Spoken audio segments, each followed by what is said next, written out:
ঝিনুক মোমো বানানোর জন্য সবার আগে ভেতরের পুরটুকু বানিয়ে নিব। তার প্রথমেই ফ্রাই প্যানে দিয়ে দিলাম ছানা, তারপর দিয়ে দিচ্ছি নারকেল, এরপর দিয়ে দিব সামান্য পরিমাণে চিনি, এরপর দিয়ে দিব গুঁড়ো দুধ।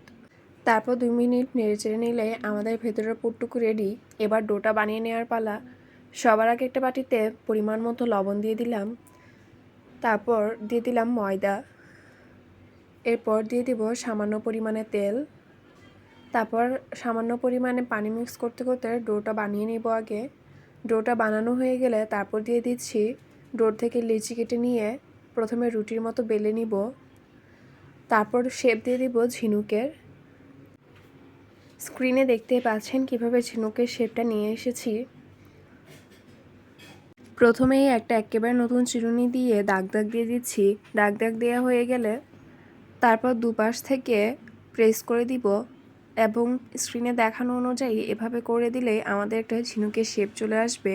তারপর রুটিটাকে আমরা উল্টিয়ে দিব, এরপর দুপাশ থেকে ট্যাপ ট্যাপ করে লাগিয়ে দিব এবং মাঝে পুরটুকু দিয়ে দিব এবং মাঝের অংশটা খালি থাকবে, অর্থাৎ ফাঁকা থাকবে, সেটি লাগানো হবে না।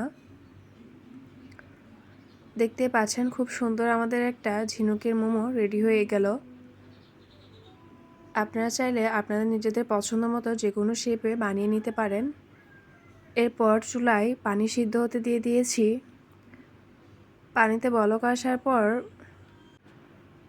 ট্রেটাতে তেল লাগিয়ে নিয়েছি। তারপর একে একে সবগুলো ঝিনুকের মোমো দিয়ে দিলাম।